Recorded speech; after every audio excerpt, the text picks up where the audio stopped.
Within ROC, a couple of those were Young Crew, which they called Young Brew, and we'll explain a little bit more about that in just a minute. And also another one called Young Loyalty.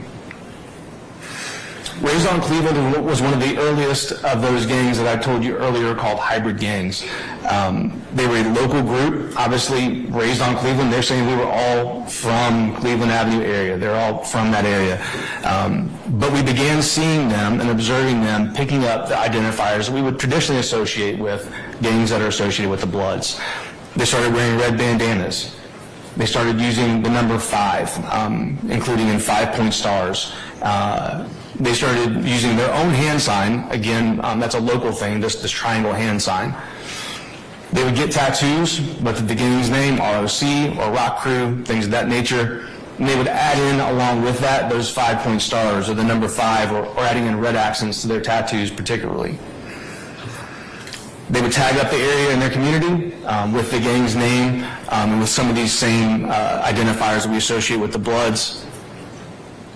And, of course, tagging that was meant to disrespect rival gangs, including the Crips, which are of course, the sort of mortal enemy of the Bloods. They began wearing, of course, red bandanas, also custom clothing for the gang itself, which incorporated both their local identifiers and those national traditional identifiers, including some shirts that said, "So what, we blooded," announcing that they were associated with the Bloods. And they began taking on other blood gang identifiers, including those for a particular blood gang called Sex, Money, Murder. Now, were they associated with any other gangs within the city of Atlanta? They were. 2 gangs they associated with were from the Cleveland Avenue sort of greater area, which were Red Cartel and Creek City. And they also formed an alliance, a partnership with 30 Deep, which was based in the Mechanicsville neighborhood. Now, how are you all able to determine, or in your opinion rather, was Raised on Cleveland, that group that you named called Rock Crew, was that a criminal street gang? Yes, ma'am. Cases. Not the unintended jury. Overrule the objection, Mr. Steele. Yes, ma'am. Objection, Your Honor. Also, will step on. Overrule, Mr. Sharp. Thank you. And how is it that you are able to classify, what is it that forms the basis for your opinion that Rock Crew was a criminal street gang? As shown on this previous slide, these are some, it's an overview of the identifiers that we saw that matched up with what the law lays out for us can be evidence of a criminal street gang. In addition to this, we investigated many incidents that were determined to be related to the gang's activities, actual criminal activity, criminal behavior by the gang. Now, you list on your slide rival gangs, and you have a couple of names. Would you explain to the jury what that is and why those names are there?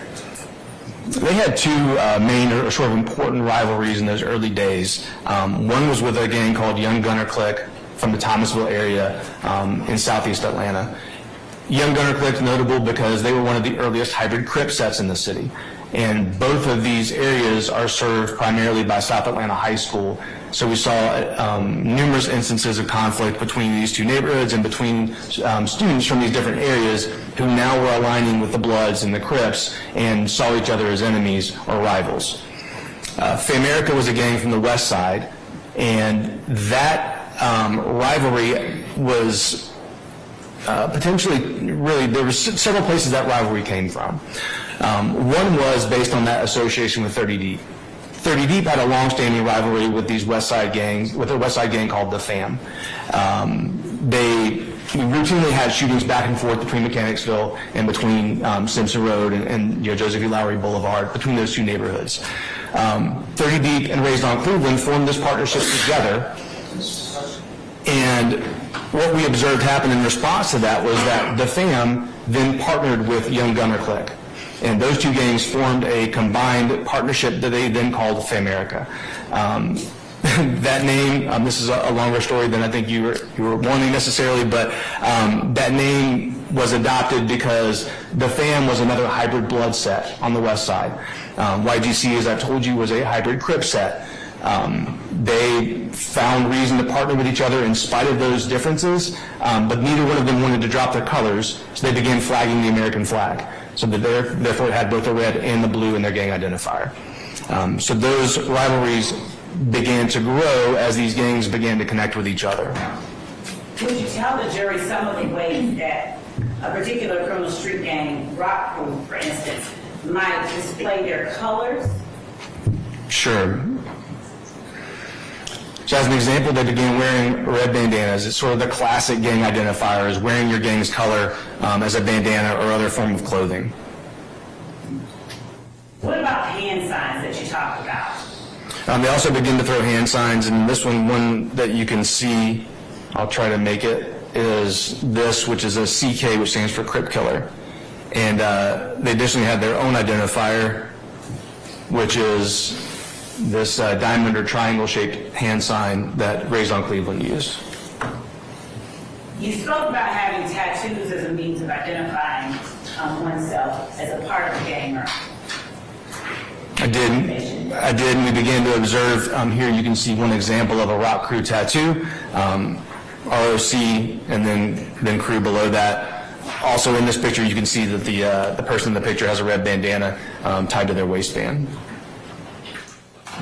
And were there any other instances of tattoos displaying one's affiliation that you've been privy to observe and see during your time as an investigator? There were, and here's another example of an ROC, a Rock Crew tattoo. But as Rock Crew went from being a local non-traditional gang to this affiliation with the Bloods, we began to see their identifiers changing. We began to see members tattooing themselves with things that initially were very subtle, but we began to discover were actually more traditional gang identifiers, including incorporating that color red. Chuck Taylor tattoos in varying colors can be an indicator of gang activity, certainly is not always.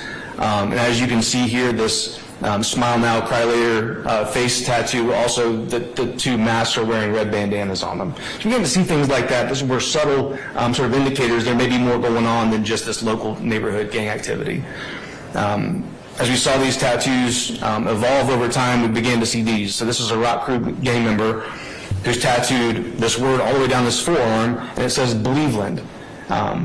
They're from Cleveland Avenue, but it says Believeland because Blood gang members typically and often will disrespect the rival Crips by avoiding the use of the letter C. So they replace the letter C with the letter B. Sometimes they'll replace it with an X, or if they're writing it, they'll cross it out. But in some way, they will disrespect the letter C in order to show disrespect to their rivals. So we saw Rock Crew gang members begin to reduce their use of the letter C, including in the word Cleveland, which is their territory, by calling it Believeland. And then this phrase below that says "peed up" or "get beat up" is also a reference to sex, money, murder, which this demonstrative will go into in a little bit more detail later. Now, when you're talking about gang clothing, what type of articles would you see during your investigation? Or gang tagging, let's start there. Okay, so this is an example of a photograph of gang tagging that I took. This is from Mount Zion Road, Hateville Road, which is in that Cleveland Avenue sort of neighborhood or that area. And as you can see, ROC is right there at the top. It says RIP Trey, but then there's a red 5-point star there below that. That's often an indicator of gang activity. Bloods represent the gang with the color red, and the number 5, which I'll explain a little bit more in a minute, and it'll often represent the number 5 with that 5-point star. Before you go on, ladies and gentlemen, you okay?